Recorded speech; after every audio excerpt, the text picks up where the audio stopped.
మన పిల్లలకి మనం ఎంతమంది భగవద్గీత నేర్పిస్తున్నాం? అది మీరు అడిగిన ప్రశ్న చాలా బాగుందమ్మా. దీని గురించి పూజ్య స్వామీజీల యొక్క మార్గదర్శక మండలి మరియు విశ్వ హిందూ పరిషత్తు అనేక రకాలుగా దాన్ని వ్యాప్తం చేస్తున్నాయి. ఎందుకంటే మన యొక్క హిందూ పిల్లల యొక్క సంతతి తగ్గిపోతోంది అన్న దాని గురించి మళ్ళీ మేము అందరికీ ప్రచారం మొదలెట్టాం. మీరు ఒక్కరితో ఆగిపోవద్దు, సంతానాన్ని ఎక్కువ మంది కనండి అనేటువంటి విషయాన్ని ప్రచారం చేస్తారు. ఎందుకంటే మన వాళ్ళు ఒక్కడుంటే సరిపోతుంది, ఒక్కడు మనకేంటంటే ఒక్కడు ముద్దు ఇద్దరు వద్దు అనే బాగా నినాదాలు చెవుల్లోకి బాగా రంగరించి పోసారు గత పాలకులు. దాంతో నిజమేమో మనకి డబ్బులు అయిపోతాయేమో, మనకి రాను ఖర్చు అయిపోతే మన హిందువులు నమ్మారు దాన్ని. కానీ దాని వెనకాతల గోతులు తీసే పని ఉన్నదనేది ఇప్పుడు కళ్ళు తెరుచుకునే పరిస్థితి వచ్చింది. కాబట్టి ఆల్రెడీ ఆ విషయం గురించి అనేక రకాలుగా నడుస్తోంది ప్రచారము. అలాగే ఇందాక మీరు ఇంకోటి ఏదో చెప్పారు, వేరే వాళ్ళు ఖురాన్ చదువుతున్నారు అని చెప్పేసి. మన వాళ్ళకి అక్కడక్కడ కూడా మన పీఠాధిపతులందరూ కూడా భగవద్గీత అనే ఒకటి కాదు, ఇప్పుడు ఈ స్వామీజీ వారు రామాయణ భారత భాగవతాలన్నీ కూడా ప్రవచనాల రూపంగా వాళ్ళకి క్విజ్ కాంపిటీషన్స్ పెడుతున్నాం. తద్వారా ఏంటంటే అసలు రాముడు ఎవరికి పుట్టాడు, వాళ్ళ అన్నదమ్ములు ఎవరు, మన అన్నదమ్ములు ఎవరైనా వాడు కూడా కుటుంబం ఎందు ప్రేమ కలిగి ఉండేటట్టుగా మేము చేసేది ఒకటి కాదు. అంటే మనకి మీడియా మాధ్యమాలు ప్రచారం దీన్ని తీసుకురావటం లేదు. అక్కడ ఆ మాధ్యమాన్ని మాకు ఎవరైనా ఇవ్వగలిగితే దాని ఖర్చును భరించగలిగితే ఇది ఎక్కువగా ప్రచారం జరుగుతుంది. జరగకుండా అయితే లేదు, మా నుంచి అయితే విపరీతంగానే జరుగుతుంది. భగవద్గీత శ్లోకాల కాంపిటీషన్స్ కానీ ఇంకా అనేది కాదు, కారుణ్య సింధు అని ఒకటి నడుస్తోంది. ఆ కారుణ్య సింధులో ఎక్కడ లేని పిల్లలందరూ కూడా, తల్లిదండ్రులు లేని పిల్లలందరినీ కూడా చదివిస్తున్నాం. ఇట్లా చాలా ఉన్నాయి. అక్కడ కూడా భగవద్గీత కాంపిటీషన్స్, పిల్లలకి ట్రైనింగ్ ఇవన్నీ జరుగుతూనే ఉన్నాయి. జరగకుండా అయితే లేవు, కానీ మీకు మీడియాగా బయటకు తెలియటం లేదు అంతే తప్ప. ఆ మీడియా ఎందుకు తెలియట్లేదు అంటే మా దానికి వాళ్ళకి డబ్బులు రావన్నట్టుగా వాళ్ళు ఉంటున్నారు. డబ్బులు ఇచ్చేవాళ్ళు కావాలి అనేటువంటిది ఇక్కడ కూడా ఒకటి ఉన్నదని అనుకుంటున్నారు. మేము కూడా అదే అనుకుంటున్నాం. అది కూడా కాక మన పూర్వం నుంచే ఒకటి చెప్తూ వచ్చారు, ఏంటంటే సత్యము గుమ్మం దాటే లోపల అబద్ధము ఊరంతా తిరిగి వచ్చిందని. ఇప్పుడు ప్రస్తుతం జరుగుతున్నది అదే. ఇక్కడ చేస్తున్నటువంటి కార్యక్రమాలు ఏవి కూడా మంచి కార్యక్రమాలు ఏవి కూడా ప్రచారం కావట్లేదు. మన మీడియా మాధ్యమాల ద్వారా కూడా ఎక్కడైనా అల్లర్లు జరిగినా, గొడవలు జరిగినా లేనివన్నీ కల్పించి ప్రచారాలు చేసి ఇంకా జనాలలోని లేనిపోని అపోహలు తీసుకొస్తున్నారు.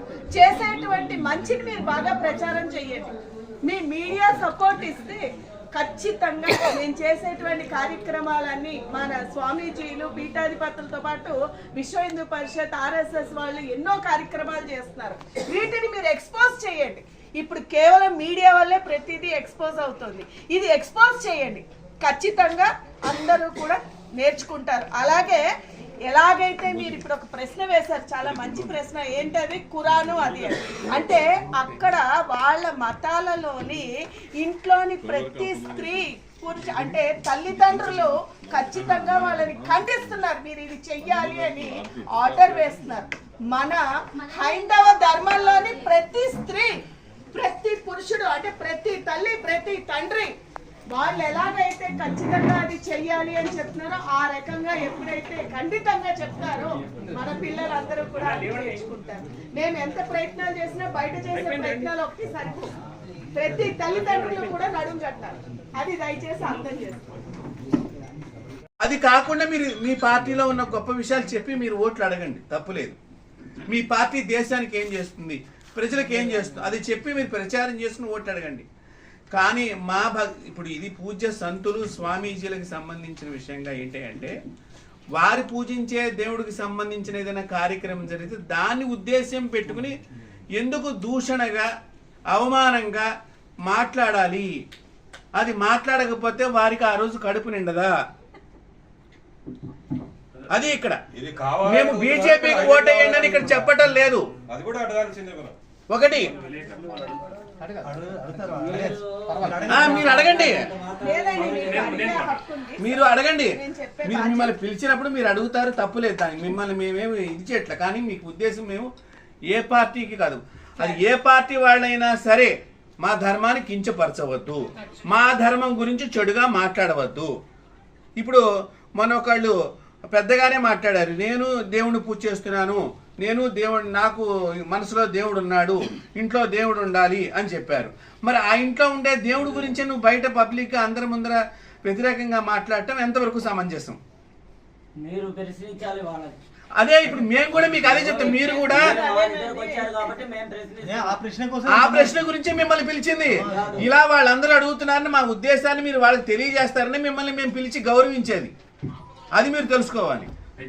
మాకు పత్రికా విలేకరులన్నా టీవీ ప్రింట్ మీడియా అంటే అశేషమైనటువంటి ప్రేమ ఉన్నది. ఎందుకంటే మీ మాధ్యమాల ద్వారా ధర్మాన్ని తొందరగా ప్రచారం చేయగలుగుతాము. భక్తిపూర్వమైనటువంటి కొన్ని ఛానల్స్ ఎలా వచ్చినాయో మా ధర్మాన్ని కూడా అలాగే మేము ప్రచారం చేస్తాము. కాబట్టి మేము మిమ్మల్ని విమర్శించటం, మాకు మీరు అందరూ కావాలి. మీరు మా పిల్లలు. మా ధర్మాన్ని గురించి మీరు కూడా ప్రచారం చేయాలి మీ వంతుగా. మీరు యాజ్ ఏ ఒక పత్రికా విలేకరు కానీ ప్రింట్ మీడియా కానీ మీరు హిందువు అయితే హిందూ ధర్మం గురించి నిలబడండి. మేము ఏ పార్టీగా అండగాయటల్లా, ఏ పార్టీ వాళ్ళనైనా కడిగేస్తాం అవసరం అనుకుంటే. మాకు కావాల్సింది మా ధర్మాన్ని విమర్శించకుండా మీరు ప్రచారం చేసుకోండి. మీ పార్టీ మాకు కూడా ఏమైనా స్వామీజీలకు కూడా ఏమైనా గొప్పగా చూస్తానంటే చాలా సంతోషంగా ఆహ్వానం చేస్తాం, స్వాగతం పలుకుతాం. మనకు కావాల్సింది ఓన్లీ ఏంటి అంటే సనాతన ధర్మాన్ని విమర్శించవద్దు. ముఖ్యమైన పాయింట్ అది. సనాతన ధర్మానికి సంబంధించిన విషయాల్లో ఏ రాజకీయ పార్టీ చెడుగా మాట్లాడవద్దు. అది ఎవరైనా సరే, అది బీజేపీ ఉన్నా ఇంకొక మరో పార్టీ ఉన్నా ఎవరికైనా ఇది వర్తిస్తుంది. అంతకుమించి మేము వేరేగా ఏం మాట్లాడటలేదు. రెండవ ముఖ్య విషయం, ఇప్పుడు మీకు ఏమనిపిస్తోంది? బీజేపీకి ఓటేయమన్నట్టుగా అనిపిస్తోంది. మేము కొన్ని వందల సంవత్సరాల నుంచి రాముడు ఎప్పుడు వస్తాడా, రాముడు ఎప్పుడు వస్తాడా, రాముడు ఎప్పుడు వస్తాడని జపాలు చేస్తున్నాం, ప్రార్థన చేస్తున్నాం, పూజ చేస్తున్నాం. ఈ ముఖ్యంగానే మొన్న భారత ప్రభుత్వం అక్కడ జన్మభూమి తీర్థక్షేత్ర ట్రస్ట్ చేసిన దానికి కొంత మద్దతుగా ఇచ్చేసరికి మేమేం చెప్పినా బీజేపీ కానీ మీరు మమ్మల్ని వాళ్ళతో అంటగడుతున్నారు.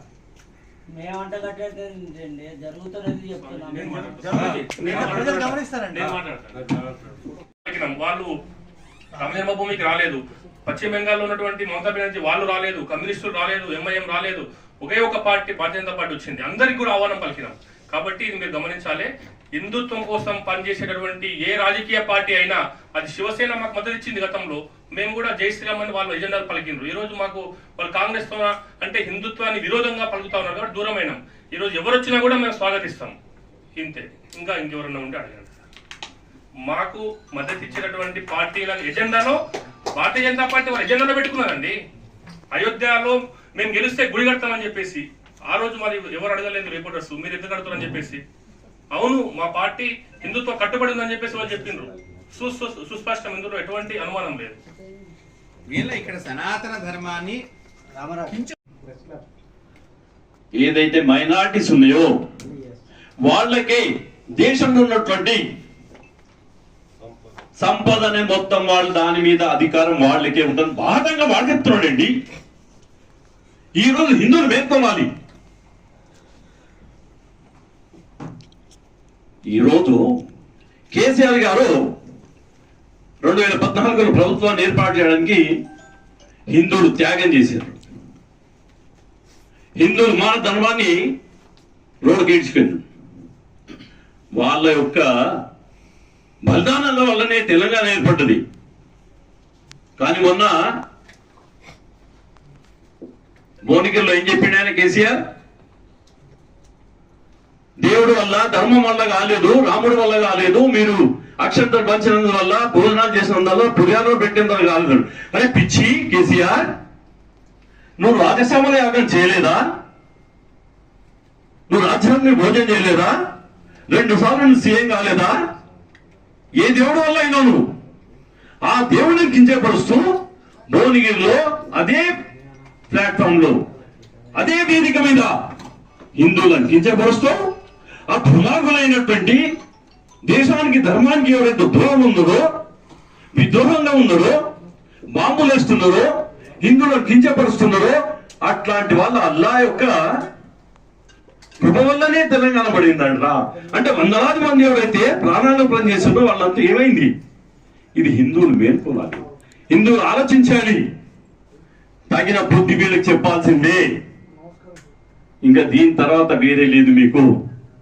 ఈ రోజు మీరంతా కూడా బయటకు వచ్చి ఎవరు హిందువులకు వ్యతిరేకంగా మాట్లాడుతున్నారో ఖచ్చితంగా ఇదే మనకు కావాల్సింది, ఇదే మనం చేయాల్సింది.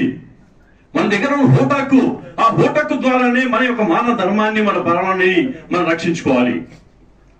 అదేవిధంగా భారతదేశంలో ఉన్నటువంటి ఏ పొలిటికల్ పార్టీని తీసుకోనండి, ఇండి గఠబంధన్లో ఉన్న వాళ్ళందరూ కూడా హిందువులకు వ్యతిరేకంగానే మాట్లాడుతున్నారు.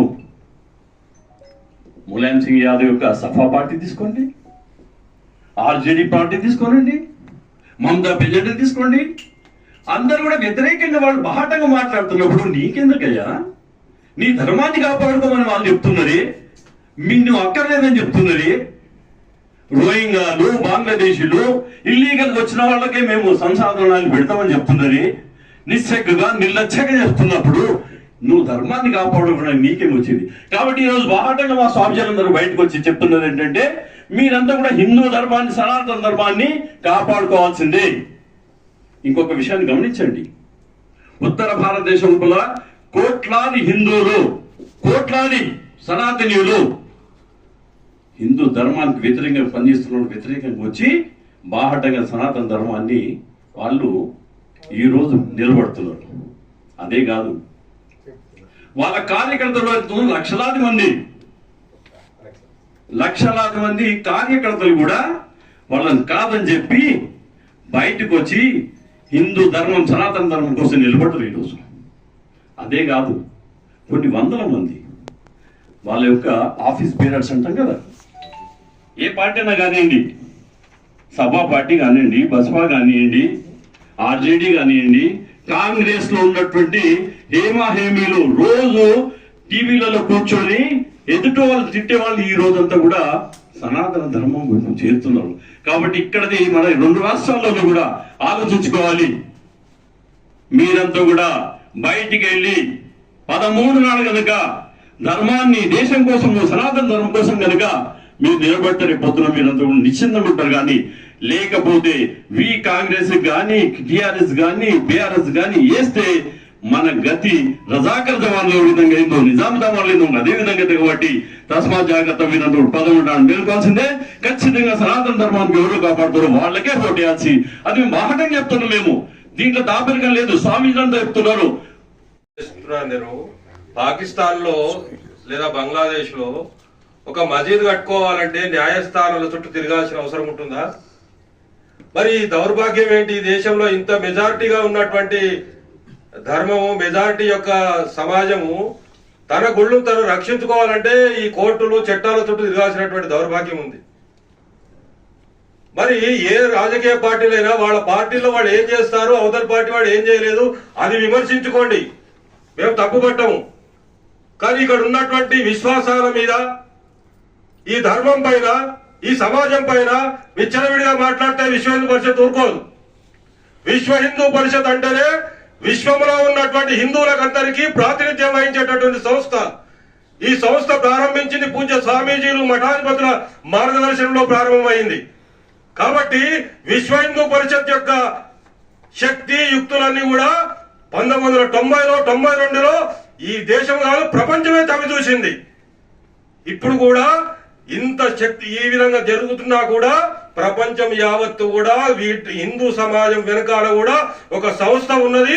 ఆ సంస్థ పిలిపిస్తే ప్రాణాలకు తెగించి ఆబాల గోపాలం అంతా కూడా వస్తారు అని 90లో, 92లో మనకు నిరూపితమైంది. ఇప్పుడు అయోధ్య, మధుర, కాశీలోని సమస్యలు కావు. మన తెలంగాణలో కూడా ఒక భద్రాచలం, ఒక వేములవాడ, ఒక అలంపూర్లో కూడా సమస్యలు ఉన్నాయి. కాబట్టి హిందూ సమాజం జాగృతం అవుతున్నది. తస్మాత్ జాగ్రత్త. మీరు ధర్మం పైన అవాకులు చవాకులు వాగితే ఇది రాజ్యాంగ విరుద్ధం, చట్ట విరుద్ధం, ఎన్నికల నియమ నిబంధనలకు కూడా విరుద్ధం. ఈ విరుద్ధమైనటువంటి మాటలు ఎవడు మాట్లాడితే వాడిని ఖండిస్తాం. మేము ఏ పార్టీ వాడు మాట్లాడినా ఖండిస్తాం. స్థానిక నాయకుడు, కార్యకర్తలు ఎవరైనా ఉండని, ఏ పార్టీ లక్ష్యం ధర్మం వైపు, దేశ రక్షణ వైపు, ధర్మో రక్షతి రక్షత అన్నారు ఇప్పుడు స్వామీజీలు. ధర్మము రక్షించేటటువంటి వాడు ఆ ప్రజలను, ఆ సమాజాన్ని కూడా వికాసం వైపు తప్పకుండా నడిపిస్తాడు. కాబట్టి అలాంటి యొక్క పార్టీ ఏది ఉంది, ఆ సంస్థ ఏది ఉన్నది, ఆ లక్ష్యం పట్టుకొని ఏ సంస్థ ముందుకు వెళ్తున్నది, అది చూడాలి ఈ ధార్మిక సంస్థ, ఈ సామాజిక సంస్థ, ఈ సమాజంలో ఉన్నటువంటి కార్యకర్తలు. కాబట్టి రేపు రాబోయేటటువంటి ఓటింగ్ లో 3 రోజులు సెలవులు దొరుకుతున్నాయి కదా అని మనం యాత్రలకు వెళితే, లేకుంటే పార్కులు విహారాలకు వెళితే ఆ యొక్క యాత్రా స్థలాలు, పార్కులన్నీ కూడా రేపు మనం ఇది విస్మరిస్తే అవి బాంబులతో వెళ్ళిపోతాయి, వాటి రక్షణ ఉండదు. కాబట్టి ఈ 3 రోజుల్లో కూడా 2 రోజులు ఏ ధర్మ రక్షణ కోసం పనిచేస్తున్నటువంటి లక్ష్యంతో వెళుతున్నారో అలాంటి నాయకులకు, అలాంటి వాళ్ళకు అండగా ఉండి వాటి ఇంటింటికి మనం ధర్మబద్ధంగా ప్రయత్నం చేసి ప్రచారం చేద్దాం. 13వ తేదీ నాడు 100% ఓటింగ్ దిశగా మనం వెళ్ళాలి, అందరినీ వేయించాలి. నీ దగ్గర ఉన్నటువంటి ఆయుధాన్ని నీవు దాచుకొని చూసుకొని పోతే ఒక కాశ్మీర్లో ఏం జరిగింది? ఒక్కొక్కరికి 4 ఏళ్ళు వ్యాపారాలు ఉన్న వ్యాపారాలు, బ్యాంక్ బ్యాలెన్స్ ఏవి కాపాడుకోలేకపోయారు. ఒక బెంగాల్ అయినా, ఒక కేరళ అయినా ఒకటి ఇలాంటి అధిగమించుకుపోతున్నది. ఈ ఉత్తరప్రదేశ్ లో అయితే కొన్ని తాలూకాలు, కొన్ని మున్సిపాలిటీలు ఖాళీ అయిపోయాయి. అలాంటి సమయంలో ఒక ధర్మో రక్షతి రక్షత హారేటటువంటి లక్ష్యంతో పనిచేస్తున్నటువంటి నాయకులు వచ్చారు కాబట్టి ఇప్పుడు మళ్ళీ వాళ్ళకి సంరక్షణ ఏర్పడ్డది. కాబట్టి ఇవన్నీ తెలుసుకుంటున్నటువంటి సమాజం, హిందూ సమాజం కూడా నిద్రలో లేదు, మేల్కొంటున్నటువంటి పరిస్థితిలోనే ఉంది. కాబట్టి అలాంటి హిందూ సమాజం మీద, హిందూ ధర్మం పైన అవాకులు చెవాకులు వాకితే ఎవరు ఊరుకోరు. స్వామీజీల సమక్షంలో ఇందాక చెప్పారు, మేము ముందుండి నడిపిస్తామంటున్నారు. కాబట్టి అలాంటి స్వామీజీల పూజ్య ధర్మాచార్యుల సమక్షంలో, వాళ్ళ మార్గదర్శనంలో హిందూ సమాజం అంతా కదులుతూ వస్తుంది. దాంట్లో సంశయమే లేదు. రేపు రాబోయేటటువంటి ఈ 3 రోజులు కూడా మనం సద్వినియోగం చేసుకొని ఏది ధర్మం వైపు, ఏది వికాసం వైపు, ఏది విరాసత్ వైపు వెళుతున్నదో అలాంటి వైపు మనం ఉందాం. మనం కూడా అదే పనిచేసి ఆ ఓటుని యొక్క సద్వినియోగం చేసే ప్రయత్నం చేద్దాం. జై శ్రీరామ్, భారత్ మాతాకి జై. వాళ్ళకందరికి కూడా ఈ ధర్మం పైన వ్యతిరేకంగా మాట్లాడే వాళ్ళ కోసం మేము మాట్లాడతాం. అది రాజకీయ పరమైనటువంటి సంస్థతో వాళ్ళ పార్టీ బీజేపీ వాళ్ళకి అడగాలి. అమ్మా, ఇప్పుడు మీరు ఒక ప్రశ్న అడిగారు. మీరు బీజేపీ వాళ్ళు ఏమంటారు, దేశం వాళ్ళ యొక్క మతం గురించి దేవుడి పేరు చెప్పి డబ్బు అడుగుతున్నారు అంటున్నారు. సరే, దేవుడి పేరు చెప్పి డబ్బు అడుగుతున్నారు, ఓట్లు అడుగుతున్నారు అంటున్నారు. అవునా? దేవుడి పేరు చెప్పి ఓట్లు అడుగుతున్నారు అని వాళ్ళు అంటే, మీరు బీజేపీని ఎలాగైతే అంటున్నారో వేరే పార్టీ వాళ్ళు వేరే విషయం చెప్పి వాళ్ళు కూడా దేవుడినే పెట్టి అడుగుతున్నారు. మరి ఇప్పుడు మీరు బీజేపీని ఎందుకు ఎత్తారు? ఇప్పుడు మేము ఇక్కడ ఏ పార్టీకి సంబంధించి మేము మాట్లాడట్లేదు, మాకు అనవసరమైన విషయం. ఇక్కడ మాకు కావలసినది కేవలం హైందవ ధర్మం, మన సనాతన ధర్మం నిలబడడం కోసమే విశ్వ హిందూ పరిషత్ వాళ్ళు, స్వామీజీలు అందరూ పోరాడుతున్నారు తప్ప మాకు ఏ పార్టీతోని సంబంధం లేదు. మేము ఇక్కడ ఎవరో ప్రస్తావించలేదే బీజేపీకి వేయండి లేకపోతే ఇంకో పార్టీకి వేయండి అని. మేము కేవలం చెప్పేది ఒకటే, ఇప్పుడు మీరు నించోండి, మీరు హైందవ ధర్మాన్ని కాపాడతారంటే మేము అందరం ముందుండి మేము మిమ్మల్ని నడిపిస్తాం, అంతే తప్ప ఇక్కడ మాకు ఏ పార్టీతోని సంబంధం లేదు. కాకపోతే మోడీ గారి విషయం అనే మాట ఎందుకు వచ్చింది ఎవరి ద్వారా అయినా కూడా అంటే, ఆయన కూడా ఒక గురు పరంపరలో నడుస్తూ హైందవ ధర్మం కోసం పోరాడుతున్నాడు కాబట్టి ఆయన్ని మెచ్చుకున్నారు తప్ప అంతేగాని ఆయనకే ఓటేయండి అని ఎవ్వరూ చెప్పలేదు. దయచేసి మీరు ఈ విషయాన్ని అర్థం చేసుకోండి. అనవసరమైనటువంటి గొడవలకి దీనికి కారణాలు చేయకండి. ఇంకొక విన్నపం నేను మీడియా పరంగా తెలియపరుస్తున్నాను. మన ధర్మం అట్టడుగు పోవడానికి ముఖ్యమైనటువంటి కారణం ఏంటంటే, గత కొన్ని వేల సంవత్సరాలుగా మనము వేరే వాళ్ళ ఆధీనంలోకి వెళ్ళడానికి ముఖ్యమైనటువంటి కారణం 10 మంది ఇక్కడ హైందవ ధర్మం కోసం పోరాడుతూ ఉండే సమయంలోని ఎవరో 100 మంది కలిసి వేరే వారితో చేతులు కలిపి మన గొయ్యి మనమే తీసుకుంటున్నాం. ఎప్పుడైతే ఇది మానతామో, ఎప్పుడైతే మన అందరము కూడా సంఘటితం అవుతామో మనని ఎవ్వరూ కూడా ఏమీ చేయలేరు. ఇంత వేరు భావాలుగా చేయడానికి ప్రయత్నిస్తున్నప్పటికీ కూడా మన దేశంలోని ఏ మాత్రము కూడా ఏమీ చేయలేకపోయారు. ఎంతమంది వచ్చినా కూడా అందరూ కూడా వెనుదిరిగిపోయారు. అటువంటిది ఇప్పుడు కేవలం మన దేశ రక్షణ మన పైన ఆధారపడి ఉంది. వ్యతిరేకంగా ఉండి ఏదో చేద్దామని ముందుకి కొంతమంది వెళ్ళినా దాన్ని ఖండించడానికి, మన ధర్మాన్ని కాపాడుకోవడానికి ప్రాణత్యాగాలు చేయడానికి సైతం మేము అందరం సిద్ధంగా ఉన్నామని మీకు మరి ఒక్కసారి తెలియపరుస్తున్నాం. హరి ఓం. ఈరోజు చాలా విలువైనటువంటి కార్యక్రమం. ఇంకా చాలా మంది వచ్చేది ఉండే. ఇంతకుముందే పెద్దలు చెప్పినట్టుగా 2 ముఖ్యమైన కార్యక్రమాలు ఇక్కడ ఉన్నాయి కాబట్టి మనం తక్కువ సంఖ్యలో ఉన్నా కూడా ఈ కార్యక్రమంలో పాల్గొన్నందుకు మనం అందరం అదృష్టవంతులుగా భావిస్తూ, మహాత్ములు చాలా సూటిగా స్పష్టంగా చెప్పారు, అందరూ మాకు సమానమే అని. ఇది మన ధర్మానికి ఎప్పుడైతే సంబంధించిన విషయం ఉందో అక్కడ పార్టీలకు కులాలకు అతీతంగా అందరూ ఒకతాటి మీదకి రావాలి. ఒక మాట ఇప్పుడు మీడియాలో వినపడుతుంది, దేవుడు గుడిలో ఉండాలి, భక్తి ఇంటిలో ఉండాలి. అయోధ్య రాముడు ప్రతిష్ఠితమయ్యాడు దేవాలయంలో. ఆ విధంగా మన హృదయంలో భక్తిని జాగృతం చేశారు. ఎవరైతే మనకి అదృష్టాన్ని అవకాశాన్ని ఇచ్చారో బ్యాలెట్ బాక్స్ లో వారికి మీ ఓటు సమర్పించుకోవాలి. అది కనీస కృతజ్ఞత, కనీస ధర్మం. ఈ ఒక్క పని చేసినందుకు, అయోధ్యలో శ్రీరామచంద్రుల వారిని ప్రతిష్ఠితం చేసి ఈ ఒక్క పని చేసినందుకు ఇతర పార్టీలకు అసలు డిపాజిట్ కూడా దక్కకుండా జరగాలి. అటువంటి కార్యక్రమం జరగాలి.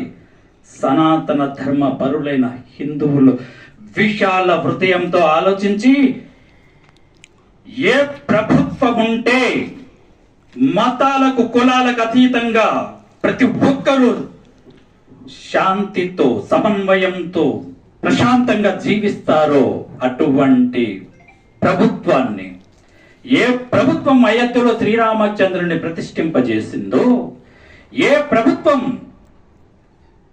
దేవుడిని గుడిలో ప్రతిష్ఠితం చేసిందో, నీ హృదయంలో భక్తి రూపంలో ఉన్న ఆ శ్రీరామచంద్రుడిని జాగృతం చేసిందో, ఆ ప్రభుత్వాన్ని కాపాడుకోవటం నీ కనీస ధర్మం, మన కనీస ధర్మం. మన భావి తరాలను కాపాడుకోవటానికి మనము జీవించి ఉన్నందుకు మనం చేయవలసిన కనీస ధర్మం, కనీస బాధ్యత. ఈ మాటలు ఈ దేహం నుంచి మీరు వింటున్నారు, కానీ ఈ దేహం మాటలు కావివి. ఎందరి హృదయాలలోనూ ప్రవహిస్తున్న భావ పరంపర ఈ దేహం ప్రాతిపదికగా వెలువడిందని సవినయంగా తెలియజేసుకుంటూ, ఈ మాటలు పలికించినటువంటి జగద్గురు శ్రీకృష్ణ పరమాత్ముడికి సర్వాన్ని సమర్పించుకుంటూ, ఈ అవకాశం ఇచ్చిన విశ్వ హిందూ పరిషత్, అందులోనే ఉంది విశ్వానికి హిందూ బంధువు అనేటటువంటి భావం. ఇటువంటి కార్యక్రమాన్ని చేపట్టిన వారికి మరిన్ని శక్తి సామర్థ్యాలను పరమాత్ముడు ప్రసాదించాలని మనసా వాచా కర్మణ కోరుకుంటూ, స్వామీజీలు ఇక్కడికి వచ్చి ఈ పవిత్ర కార్యక్రమానికి శక్తిని సమకూర్చినందుకు వారికి కూడా హృదయపూర్వకంగా ధన్యవాదములు తెలియజేసుకుంటూ నా వానికి విరామిస్తున్నాం. జై శ్రీరామ్, వందే, జై గురుదేవా. పోయిన ముఖ్యమంత్రి, ఇప్పుడుండే ముఖ్యమంత్రి కూడా ఇష్టం వచ్చినట్టుగా మాట్లాడారు. అందరం చూసాం, విన్నా, రియాక్షన్ వచ్చింది. చాలా చోట్ల మనం దాని మీద నిరసన తెలియజేశాం. కానీ వాళ్ళకి ఇంత భయం లేని పరిస్థితి. రాముల వారి అక్షింతలు అయోధ్య నుండి బయలుదేరి 18.7 కోట్ల కుటుంబాలకి చేర్చాము. హిందూ సమాజం అంతా పనిచేసింది. అంత పెద్ద విప్లవాన్ని పట్టుకొచ్చిన మన విషయంలో ఈ అక్షింతల అయోధ్య నుంచి వచ్చాయా, అసలు ఇక్కడే కలిపారా, రేషన్ బియ్యం వాడారా, రకరకాలైన మాటలు, నేను అనకూడదటువంటి మాటలన్నీ కూడా వాళ్ళు మాట్లాడారు. అసలు ఏమాత్రం హిందూ సంస్కృతి మీద భయమే లేదు. దానికి కారణం వాళ్ళని నిందించడం కాదు, మనకంటూ ఓటు బ్యాంకు లేకపోవడమే కారణం. సో ఇది హిందూ దేశం, ఇక్కడ ప్రజలు హిందువులు. ఇవాళ నిన్ననే ఒక విషయం వచ్చింది, 1951 నుంచి ఇప్పటిదాకా పెరిగినటువంటి జనాభా పెరుగుదల రేట్లో ఈ దేశంలో ఉండే హిందువుల సంఖ్య 7.8% తగ్గిపోయింది. పెరుగుదల రేటు పెరిగింది, కానీ ఎంత తగ్గిందంటే మామూలుగా పెరగాల్సిన కంటే 7.8% తగ్గింది. అదే మహమ్మదీల జనాభా రేటు 43.8% పెరిగింది. నిన్న దాంట్లో వార్తలు అంతా అవే వస్తున్నాయి. నేను రిపబ్లిక్ టీవీ కానీ టీవీ అదే కోటి టైమ్స్ నౌ కానీ ఈ విషయంలో చర్చలు కూడా జరిపింది విశేషంగా. సో కాబట్టి ఇది ఒక ఏ దేశాలైతే ఏ ప్రాంతాలైతే హిందువుల జనాభా తగ్గి మిగతా జనాభా పెరిగిందో, ముస్లిం జనాభా పెరిగిందో అవి ఇప్పటికే మనం కోల్పోయాం, విడగొట్టి ఈ దేశాన్ని చీల్చాల్సి వచ్చింది. మళ్ళీ అటువంటి సమస్య రాకూడదు కాబట్టి హిందువులు ఏకమై హిందుత్వాన్ని నిలబెట్టగలిగేటువంటి, హిందుత్వాన్ని సరైన మార్గదర్శనం చేసేటువంటి, రాముడు గుడి కట్టేటువంటి వాళ్ళకి మనం ఓటు వేయాలి. 100% ఓటు వేయాలి. స్వామిజీ అడిగారు ఇవాళ మన పర్సంటేజ్ 60%, 70% కాదు, మొత్తం 100% ఓటు వేయాలి. అట్లాగే శనివారం, ఆదివారం, సోమవారం వరుసగా వచ్చినాయి. శనివారం, ఆదివారం కూడా, సోమవారం ఓటు వేయడానికి వెళ్ళిపోతుంది. శనివారం, ఆదివారం కూడా ఈ హిందుత్వాన్ని రక్షించే వాళ్ళ ఏమంటుందని ప్రచారంలో మనం వినియోగించుకోవాలి. మనం ఇంటింటికి వెళ్ళి తీసుకెళ్లి ఓటు వేయించాలి. కొంచెం చెప్పారు ఇందాక బద్ధకం జాస్తి హిందువులకి. సో కాబట్టి ఇంటింటికి వెళ్ళి వేయించాలి. మనకు తెలిసిన వాళ్ళందరికీ, మన దగ్గరే కాదు, మన కాన్స్టిట్యుయెన్సీ కాదు, మన స్నేహితులకి, మన రిలేటివ్స్కి అందరికీ మనం ఫోన్ చేసి ఓటు వేశారు కదా అని అడగాలి, తప్పకుండా వేయించాలి. సో ఈ పని జరిగితేనే ఈ దేశం హిందూ దేశంగా మిగులుతుంది. లేకపోతే మన దేశంలో ఈ ఇందాక చెప్పారు కదా, కట్టుకోవడానికి గుళ్ళు ఉండవు, పూజ చేసుకోవడానికి దేవుళ్ళు కూడా ఉండవు. ఆ పరిస్థితి వస్తుంది. విశ్వ హిందూ పరిస్థితి దీన్ని సూచనని మీ అందరికీ ఇస్తూ సరైన మార్గంలో దీన్ని ముందుకు తీసుకెళ్లాలని కోరుతూ ముగిస్తాను.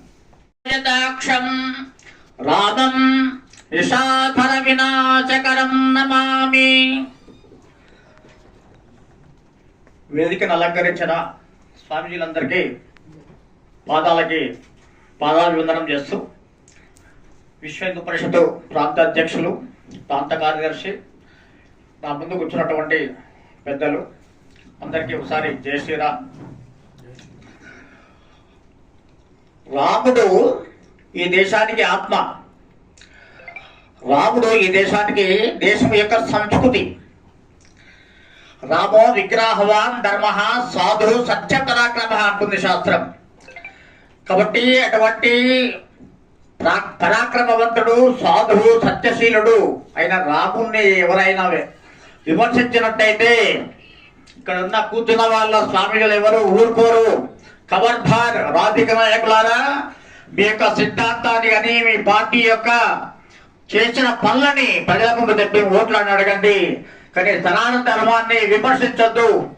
సనాతన ధర్మాన్ని విమర్శించినట్టయితే, మన హిందూ దేవీ దేవతలు విమర్శించినట్టయితే ఖబర్దార్, మా ప్రాణాలు ఉంటైనా సరే మేము హిందూ సమాజాన్ని ఒక ఫ్రంట్ లైన్ సోల్జర్స్ గా మేము స్వామీజీలందరము, పీఠాధిపతులు, మఠాధిపతులందరం ముందు వరుసలో ఉండి మేము పోరాటం చేస్తాం. అది ఈ సందర్భంగా తెలియజేస్తున్నాను. అదేవిధంగా ఓ హిందూ సమాజమా, నిద్రమత్తు, ఎన్ని వేల సంవత్సరాలుగా నిద్రపోతున్నావు, నిద్ర నుండి మేలుకో. గత 1000 సంవత్సరాలుగా నిద్రమత్తులో ఉన్నాం కాబట్టి, మనలో ఐక్యత లేకపోవడం బట్టే అనైక్యత ఉండడం కాబట్టి 200 సంవత్సరాలు ఈ దేశాన్ని మొఘలాయిలు పరిపాలన చేశారు. 200 సంవత్సరాలు బ్రిటిష్ వాళ్ళు పరిపాలన చేశారు. అయినా ఇంకా మనకు నిద్రమత్తు వదలలేదు. నిద్రలో కూరుకొని పోతున్నాం. 70 సంవత్సరాలు, 22 సంవత్సరాలు బ్రిటిష్ వాళ్ళు పరిపాలన చేస్తే 70 సంవత్సరాలు ఆంగ్ల మానసిక పుత్రులు పరిపాలన చేశారు. కాబట్టి ఇప్పుడైనా మనం మేల్కొందాం. మన భారత మాత విశ్వగురువుగా నెలకొనాలంటే మళ్ళీ మరొకసారి దేశం కోసం, ధర్మం కోసం పనిచేసే వారిని మనం ఎన్నుకుందాం. మిగతా మతాల వాళ్ళలో వాళ్ళ యొక్క ప్రార్థన మందిరాలలో వాళ్ళ యొక్క మత పెద్దలు ఏ విధంగా చెప్తే ఆ విధంగా ఓటింగ్ వేస్తారు. 100% ఓటింగ్ చేస్తారు. 100% ఓటు బ్యాంకు నిర్మాణం అయి ఉన్నది వాళ్ళలో. కానీ హిందూ ఓటు బ్యాంకు నిర్మాణం కావాలి. అప్పుడే ఈ దేశానికి ఒక సద్గతి లభిస్తుంది. కాబట్టి హిందువులారా మేల్కొనండి, నిద్ర మేల్కొనండి. హిందూ ఓటు బ్యాంకు నిర్మాణం కావాలి. హిందువులలో భక్తి చైతన్యం ఉన్నది, కానీ ధర్మ చైతన్యం లేదు, రాజకీయ చైతన్యం లేదు. కాబట్టి హిందువులలో రాజకీయ చైతన్యం కూడా నెలకొల్పబడాలి. కాబట్టి రాబోయే మే 13వ తేదీ ఏదైతే ఎన్నికల రోజుల్లో అది ఒక యజ్ఞము లాంటిది. కాబట్టి ఆ యొక్క రాష్ట్ర పురుషుని యొక్క యజ్ఞ కార్యక్రమంలో పవిత్రమైన నీ ఓటును ఒక సమితిగా భావించి ఆ రోజు పెద్దనాడే ఉదయమే లేచి ముఖం మీద నీళ్లు చల్లుకొని స్నానం చేసినా చేయకపోయినా టిఫిన్ చేసినా అల్పాహారం చేసినా చేయకపోయినా మొట్టమొదట నువ్వు వినియోగించాల్సింది ఏమిటంటే నీ పవిత్రమైన ఓట్ను నువ్వు అక్కడ వేసి ఆ భారతమాత యొక్క విశ్వగురుత్వ స్థానానికి కలగంటూ మనము ఆ విధంగా చేసినట్టయితే మన ధర్మము రక్షింపబడుతుంది. కాబట్టి హిందూ బంధువులారా మీ అందరికి మళ్ళొకసారి చేతో జోడించి స్వయంగా ప్రార్థన చేస్తారు ఏంటంటే ఆ రోజు 100% ఓటింగ్ వెయ్యాలి. మన యొక్క ఓటు హక్కును మొట్టమొదట మనమే వేసేటట్టుగా ప్రయత్నం చేస్తానని ఆశిస్తూ నా వారిని విరామం చేస్తున్నాను. జై శ్రీరామ్, భారత్ మాతాకి జై. హిందువులందరికీ తెలియజేయటమేమనగా ప్రతి ఒక్క మతాధికారులు వాళ్ళ యొక్క ఫత్వాలను విడుదల చేస్తూ వాళ్ళకు సంబంధించిన అనుయాయులు ఎవరైతే ఉన్నారో వాళ్లకు మాత్రమే ఓట్లు వేయమని చెప్పేసి వాళ్ళు ఆర్డర్లు హుకుంలు జారీ చేస్తూ ఉన్నారు. ప్రతి ఒక్క మతం కూడా చేస్తూ ఉంది. కాబట్టి మన భారతదేశం అంతా కూడా సనాతన హైందవ ధర్మానికి సంబంధించినటువంటిది, వేరే మతానికి సంబంధించింది కాదు. ఇది పూర్వం నుంచి కూడా మనము సర్వే జన సుఖినో భవంతు అనడం చేత అందరూ ఇక్కడ వచ్చి బ్రతుకుతున్నారు. అందరూ ఇక్కడ వారి ప్రార్థన చేసుకోగలుగుతున్నారు. కానీ ఈ రోజున అలాంటి వాళ్ళంతా కూడా సనాతన ధర్మానికి గ్లాని చేసేటటువంటి పరిస్థితి ఏర్పడుతుంది. కాబట్టి మన ధర్మాన్ని మనము ఉద్ధరించుకునే ప్రయత్నం చేయాలి. అది స్వామీజీలుగా మేము సూచించేది ఏమిటంటే మీరందరూ ప్రతి ఒక్కరు కూడా ఓటు వేయాలి. ఆ ఓటు ఎవరికి వేయాలి అంటే సనాతన ధర్మాన్ని ఎవరైతే కాపాడుతూ ఉంటారో ఆ పార్టీకి మాత్రమే, ఆ అభ్యర్థికి మాత్రమే మనం ఓటు వేయాలి. మన ధర్మాన్ని మనము కాపాడుకోవాలి. లేదంటే మనం పూజించడానికి గుళ్ళు ఉండవు, తర్వాత మనం ఉండడానికి ఇల్లు ఉండవు. ఎందుకంటే మనం ఇతర దేశాలన్నిటిని కూడా చూస్తున్నాం. ఆయా మత ప్రాతిపాదికన వాళ్ళంతా కూడా వాళ్ళే ఎమ్మెల్యేలు, తర్వాత వాళ్ళే ఎంపీలుగా ఉంటూ బాంబులు వేసుకొని దాడులు చేసుకునేటటువంటి పరిస్థితి ఇతర దేశాల్లో మనం చూస్తున్నాం. కాబట్టి మన భారతదేశం ఇంతవరకు చాలా ఉన్నత స్థితి జగద్గురు స్థానాన్ని అధిష్ఠించి ఉంది. కాబట్టి ఇక్కడ సనాతన ధర్మం విలసిల్లి ఉంది. కాబట్టి ఇప్పటికీ ప్రశాంతత సుఖ సంతోషాలతో అన్ని మతాల వాళ్ళు జీవిస్తున్నారు. కానీ ఇప్పుడున్నటువంటి మతాధికారులంతా కూడా దాన్ని చెడగొట్టాలనే ప్రయత్నం చేస్తా ఉన్నారు. కాబట్టి మనము ఈ యొక్క సెక్యులరిజాన్ని వదిలిపెట్టేసి సనాతన ధర్మాన్ని మనము పాటిస్తూ ఆ ధర్మాన్ని ఉద్ధరించేటటువంటి వాళ్లకు మాత్రమే మనం ఓటేయాలి. దానికి మనం కట్టుబడి ఉండాలి. మనము మే 13వ తారీఖున ప్రతి ఒక్కరూ ఓటేస్తూ సనాతన ధర్మాన్ని గెలిపించే విధంగా మనం ప్రయత్నం చేయాలని చెప్పేసి మిమ్మల్ని అందరినీ కోరుతున్నాము. మీకు అందరికీ కూడా పిలుపునిస్తున్నాము. జై హింద్, జై భారత్. ఈరోజు చాలా విలువైనటువంటి కార్యక్రమం. ఇంకా చాలా మంది వచ్చేది ఉండే.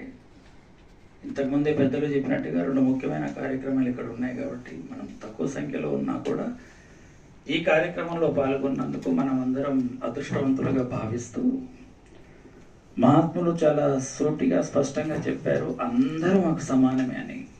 ఇది మన ధర్మానికి ఎప్పుడైతే సంబంధించిన విషయం ఉందో అక్కడ పార్టీలకు కులాలకు అతీతంగా అందరూ ఒకతాటి మీదకి రావాలి. ఒక మాట ఇప్పుడు మీడియాలో వినపడుతుంది, దేవుడు గుడిలో ఉండాలి, భక్తి ఇంటిలో ఉండాలి. అయోధ్య రాముడు ప్రతిష్ఠితమయ్యాడు దేవాలయంలో. ఆ విధంగా మన హృదయంలో భక్తిని జాగృతం చేశారు. ఎవరైతే మనకి అదృష్టాన్ని అవకాశాన్ని ఇచ్చారో బ్యాలెట్ బాక్స్ లో వారికి మీ ఓటు సమర్పించుకోవాలి. అది కనీస కృతజ్ఞత, కనీస ధర్మం. ఈ ఒక్క పని చేసినందుకు, అయోధ్యలో శ్రీరామచంద్రుల వారిని ప్రతిష్ఠితం చేసి ఈ ఒక్క పని చేసినందుకు ఇతర పార్టీలకు అసలు డిపాజిట్ కూడా దక్కకుండా జరగాలి. అటువంటి కార్యక్రమం జరగాలి. సనాతన ధర్మ పరులైన హిందువులు విశాల హృదయంతో ఆలోచించి, ఏ ప్రభుత్వం ఉంటే మతాలకు కులాలకు అతీతంగా ప్రతి ఒక్కరూ శాంతితో సమన్వయంతో ప్రశాంతంగా జీవిస్తారో అటువంటి ప్రభుత్వాన్ని ఏ ప్రభుత్వం అయోధ్యలో శ్రీరామచంద్రుని ప్రతిష్ఠింపజేసిందో, ఏ ప్రభుత్వం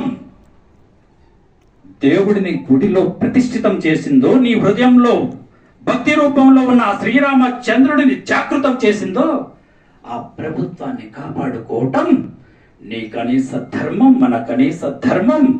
మన భావి తరాలను కాపాడుకోవటానికి మనము జీవించి ఉన్నందుకు మనం చేయవలసిన కనీస ధర్మం, కనీస బాధ్యత. ఈ మాటలు ఈ దేహం నుంచి మీరు వింటున్నారు, కానీ ఈ దేహం మాటలు కావివి. ఎందరి హృదయాలలోనూ ప్రవహిస్తున్న భావ పరంపర ఈ దేహం ప్రాతిపదికగా వెలువడిందని సవినయంగా తెలియజేసుకుంటూ ఈ మాటలు పలికించినటువంటి జగద్గురు శ్రీకృష్ణ పరమాత్ముడికి సర్వాన్ని సమర్పించుకుంటూ ఈ అవకాశం ఇచ్చిన విశ్వ హిందూ పరిషత్, అందులోనే ఉంది విశ్వానికి హిందూ బంధువు అనేటటువంటి భావం. ఇటువంటి కార్యక్రమాన్ని చేపట్టిన వారికి మరిన్ని శక్తి సామర్థ్యాలను పరమాత్ముడు ప్రసాదించాలని మనసా వాచా కర్మణ కోరుకుంటూ, స్వామీజీలు ఇక్కడికి వచ్చి ఈ పవిత్ర కార్యక్రమానికి శక్తిని సమకూర్చినందుకు వారికి కూడా హృదయపూర్వకంగా ధన్యవాదాలు తెలియజేసుకుంటూ నా వానికి విరామిస్తున్నాం. జై శ్రీరామ్, వందే, జై గురుదేవా. ఏ పార్టీ గురించో ఎవరి గురించి మాకు సంబంధం లేదు. కేవలము మాకున్న సంబంధం అంతా కూడా హైందవ ధర్మ రక్షణ మాత్రమే, అంతకు మించి వేరే ఏది కూడా లేదు. హైందవము అనేటువంటిది ధర్మం గాని మతం కాదు. కానీ ఇప్పుడు జరుగుతున్నటువంటి ఈ ప్రజా రాజ్యాల కోసము, అధికారాల కోసము మన ధర్మాన్ని మతాల కింద మారుస్తూ మత ప్రచారం చేస్తూ ఎవరికి తోచిన రీతిలో వాళ్ళు మాట్లాడుతున్నారు. మనం ఒక విషయం మర్చిపోతున్నాం. మనం మతం గురించి అనేటట్టు మాట్లాడినప్పటికీ కూడా మనం వేరే మతాల వారిని చూసినట్టయితే ఆ మతాల వారు ఒక్క చిన్న విషయం వస్తే అందరూ సంఘటితమయ్యి ఎదురెళ్ళి పోరాడుతున్నారు. కానీ మనము మన ధర్మం నుంచి అందరూ పుట్టినప్పటికీ కూడా ప్రతి ఒక్కరూ కూడా మన ధర్మంలోని ఉండి మన ధర్మం వల్లే బ్రతుకుతూ మనని నిందిస్తున్నారు. దీన్ని ఖచ్చితంగా ఖండించాలి. ఎవరైతే మన ధర్మాన్ని రక్షిస్తారో, ఎవరైతే మన యొక్క సంస్కృతిని కాపాడుతూ ఉంటారో, మన భరత భూమిని కాపాడుతారో, వారినే మనము ఎంచుకొని వారినే మన దేశ రక్షణ, దేశ పరిపాలనకి మనం ఉపయోగించుకోవాలి. అలాగే ముఖ్యంగా ప్రతి ఇంటిలోని మన భారతీయ సంస్కృతి ప్రకారము స్త్రీ అంటేనే శక్తి స్వరూపిణి, స్త్రీ లేనిదే ఏమీ లేదు అంటారు. అందువల్ల నేను అందరికీ కూడా, స్త్రీమూర్తులందరికీ కూడా విజ్ఞప్తి చేస్తున్నాను. ప్రతి స్త్రీమూర్తి, ఎందుకంటే మన వేదాలలో పురాణాలలోనే చెప్పారు, స్త్రీ విద్యావంతురాలు అయితే ఆ యొక్క గృహము, ఆ యొక్క ప్రాంతము అంతా కూడా విద్యావంతులు అవుతారు అని.